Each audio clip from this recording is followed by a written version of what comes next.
Hoy iniciaremos un nuevo capítulo, que es el capítulo 6, circuitos de corriente directa. Entonces, para eso primero vamos a definir lo que es un circuito como la interacción de dispositivos eléctricos y electrónicos con fuentes de alimentación. Entonces, todos los dispositivos, como las fuentes de alimentación, se unen formando trayectorias cerradas representadas en un diagrama esquemático, a lo que se llama diagrama del circuito. Formando una red eléctrica. Entonces la finalidad de todo circuito siempre va a depender del diseñador, pero obviamente siempre tiene una función. Y bueno, también el circuito está compuesto, hemos dicho en la anterior clase, de dos o más elementos. Y también habíamos visto qué tipos de elementos hay, elementos activos y pasivos. En este caso nos vamos a concentrar en describir el comportamiento de las fuentes de voltaje, que son elementos activos.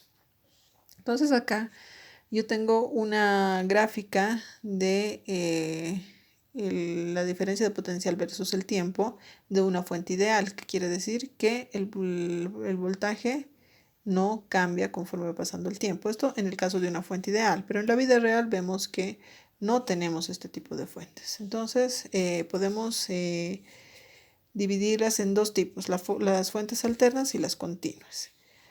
Acá vemos la misma gráfica del potencial versus el tiempo en fuentes alternas. Bueno, en fuentes alternas el comportamiento puede ser sinusoidal, puede ser diente de sierra o también de pulsos, ¿no? Estas gráficas. Entonces acá vemos que conforme va pasando el tiempo, estas van cambiando de manera que cumplen una cierta función. La representación en los diagramas del circuito para una fuente alterna puede ser esta o directamente la que hemos visto anteriormente como algo así, ¿no? Hay una fuente que les diga que es alterna. Entonces, esta onda sinusoidal representa que es una fuente alterna. Y en los equipos electrónicos, generalmente los equipos de medida, entonces vamos a representar con la simbología AC, que quiere decir que es alterna. En una fuente continua habíamos visto que una fuente real pues es la que tiene dentro una resistencia interna y una fuente de voltaje, ¿no? Entonces esto es como si fuera mi batería, mi pilita, y yo quiero saber el voltaje de entre las dos terminales, que le voy a llamar voltaje AB, ¿sí? Que es el voltaje de las terminales. Pero aquí dentro existe una fuente, a esta se le llama FEM. Entonces podemos decir, bueno, si existe una diferencia de potencial, entonces va a haber una cierta carga que se va a mover y va a realizar trabajo. Entonces sabemos que la diferencia de potencial va a provocar una corriente, porque va a haber cargas en movimiento.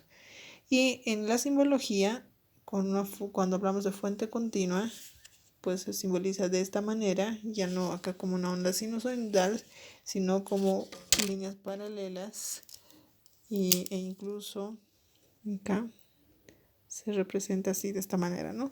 Una línea horizontal y por debajo sus líneas paralelas que representan el flujo de electrones. Y en los equipos de medida pues tenemos la simbología DC, que representa una fuente continua.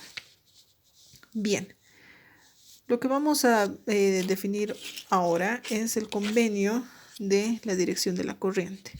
Entonces, acá vemos una fuente de voltaje, no nos está diciendo si es alterno, continuo, etcétera, es una fuente en general. Y tenemos una resistencia que está conectado en serie. Entonces, y como es una trayectoria cerrada, ya se considera como un circuito. Entonces, la corriente, el convenio para la dirección de la corriente es, la corriente va a salir de la polaridad positiva de la fuente. Entonces, esto hace que nosotros imaginemos que los portadores de carga son positivos y que se mueven en dirección del campo eléctrico. Entonces, acá tenemos